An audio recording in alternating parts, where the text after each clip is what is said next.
Welcome, Helen. From, I don't know if it's a little bit too late, but It's too late now for the next time. good evening, Honorable Mayor, City Council, staff, Chief Gonzalez. Thank you very much for this opportunity to be here tonight. This is a wonderful night. I think this is an example of some of our students here in Azusa Unified. Thank you guys very much for doing what you're doing. It takes a lot to stand up in front of an audience and speak about your school. Thank you. I'm here about Measure K. For those of you that don't know about Measure K, it's a facilities measure that it will be on the November ballot. The funds generated from this measure will go to modernize, upgrade, renovate a lot of our schools here in Azusa.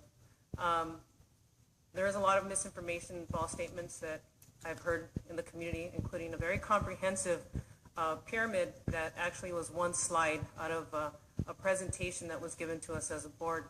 Before I actually was sworn in, the school board was actually already hearing and having discussions about this, about Measure K. So this was not something that came up a couple months ago. This was actually something that had been talked about for a very, very long time. In fact, 2 days after I was sworn in, we had our first presentation where we as a board were able to ask questions, have discussions, and raise concerns about the plan and what we wanted to see and the vision for this for Measure K. A few weeks after that, in January, as a board, we visited each one of our school sites with our cabinet and our superintendent, and we were able to visually see what was done with the Measure I funds and the needs of our facilities now. We do have 5 schools that were never touched with Measure I funds, and that's Paramount, Lee, Dalton, Center, and Slauson. Those are 5 schools that never got done. I spent a lot of time with the master plan from 2002, and those plans still exist. Nothing has changed. Those plans are still in existence, and it's actually something that we will be following as a board. A lot of upgrades and things didn't get done to a lot of the school sites. So that is actually one of our priorities as well, to focus on those 5 schools that didn't get touched upon and then move from there. Obviously, one of our main concerns is obviously infrastructure, safety, hazmat. We don't know what our school sites are going to look like until we actually break down a wall. So we don't know. We can't align or attach actual figures because we just can't do that. If I were to tell you that a school site is going to run us $100,000, we don't know that until we actually get to that school and knock down a wall. Districts across the state right now are going through an educational revolution with the implementation of Common Core and the way that school districts are being funded with the local control funding formula.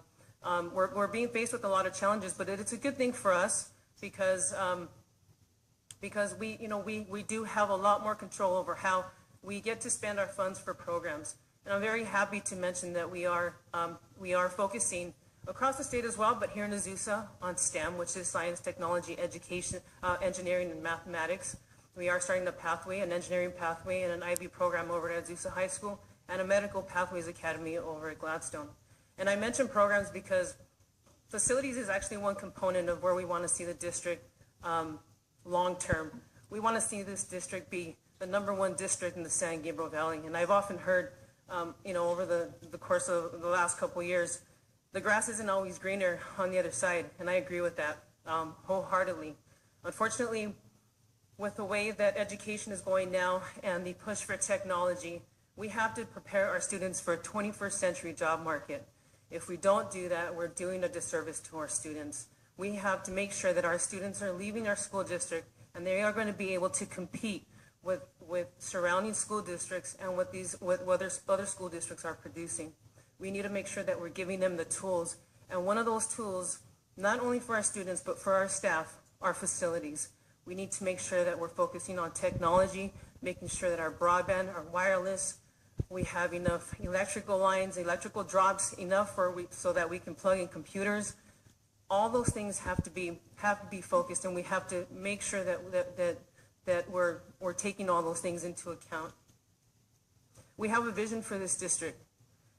Our #1 priority is student achievement, making sure that all of our students are college and career ready for that 21st century job market.